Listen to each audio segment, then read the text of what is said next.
Hello everyone, আসসালামু আলাইকুম। আপনারা সকলে কেমন আছেন? আশা করছি সকলে অনেক ভালো আছেন। আপনাদের দোয়া এবং ভালোবাসায় আমরাও অনেক ভালো। মুরগির গোশত ছোট ছোট করে কেটে নিয়েছি। ফিশ গোশত নিতে হবে। আজকে আমরা বানাবো হলো চিকেন সাসলি, আমার আম্মু বানাবে। এখানে আমি পরিমাণ মতো গোলমরিচের গুঁড়ো এবং আদা রসুন পেস্ট দিয়ে নিচ্ছি। কিছুটা পরিমাণে লবণ দিয়ে নিলাম। আপনারা আপনাদের স্বাদ মতো দিয়ে নেবেন। এখানে আরও দিয়ে নিলাম ধনিয়ার গুঁড়ো, হাফ চামচ পরিমাণ মরিচের গুঁড়ো, আর এটা দিয়ে নিলাম আমাদের সিক্রেট মশলা। এখন এগুলোকে ভালো করে আমি ম্যারিনেট করে নিব। ভালো করে ম্যারিনেট করে আধা ঘন্টার জন্য রেস্টে রেখে দেব। এখানে দিয়ে নিলাম কিছুটা পরিমাণে সয়া সসটা দিয়ে কিন্তু ভালো করে মেখে নিতে হবে। এখানে দিয়ে নিব 1 চামচ পরিমাণ ভিনেগার। পরিমাণ মতো ভিনেগার দিয়ে ভালো করে কিন্তু ম্যারিনেট করে রাখতে হবে। এই তো আমি মেখে নিচ্ছি। এগুলো আমার মাখানো শেষ।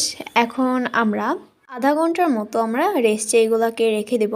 তারপর আমরা বানাবো হলো সস। তো চলুন এবার যাওয়া যাক সসের পাটে।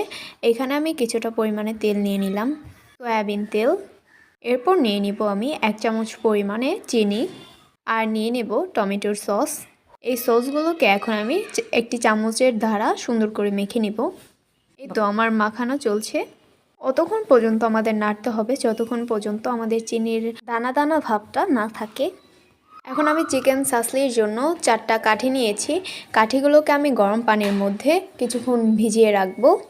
আধা ঘন্টা ভিজিয়ে নিলে দেখা যাবে যে যখন আমরা এই গোছগুলোকে ভাজবো তখন কিন্তু পুড়বে না। এবার আমি আধা ঘন্টা পর চলে আসলাম। এখানে দিয়ে নিলাম ক্যারট, ক্যাপসিকাম, পেঁয়াজ। গোজের সাইজ করে ক্যাপসিকাম, পেঁয়াজ এগুলা কিন্তু কেটে নেবেন।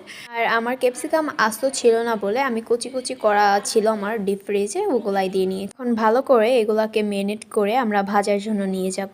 এখন আমি গোছগুলোকে ভালো করে মেখে কাঠিতে গেঁথে নেব। এখন আমি চিকেন সাসলির জন্য কাঠির মধ্যে গোছগুলোকে ভরে নিচ্ছি। গোছ, তারপরে ক্যারট, পেঁয়াজ, মরিচ, ক্যাপসিকামগুলোকে আপনারা যার যার মতো করে এগুলোকে সাজাতে পারেন। আমি আমার পছন্দ মতো সাজিয়ে নিচ্ছি। খুব সহজ উপকরণ দিয়ে আমার আম্মু আপনাদেরকে শিখিয়ে দিল ঘরের মধ্যে চিকেন সাসলি সহজ উপায়ে কিভাবে বানিয়ে খাওয়া যায়। এই তো এখন আমি সবগুলা ভরে নেব। এই তো আমার 3টা গাঁথা শেষ। এটাই আমার শেষ চিকেন সাসলির পিসটা। এখন আমরা একটা প্যানের মধ্যে পরিমাণ মতো তেল নিয়ে এই 4টা পিসকে আমি ভেজে নেব। আছে আমি প্রথমে প্যানটাকে গরম করে নিচ্ছি। এখন দিয়ে দিব প্যানের মধ্যে কিছুটা পরিমাণ তেল। তেলটা গরম হয়ে আসলে আমি এই প্যানের মধ্যে দিয়ে দিব চিকেন সাসলির কাঠিগুলো। এখন আমরা দিয়ে নিব চিকেন সাসলি।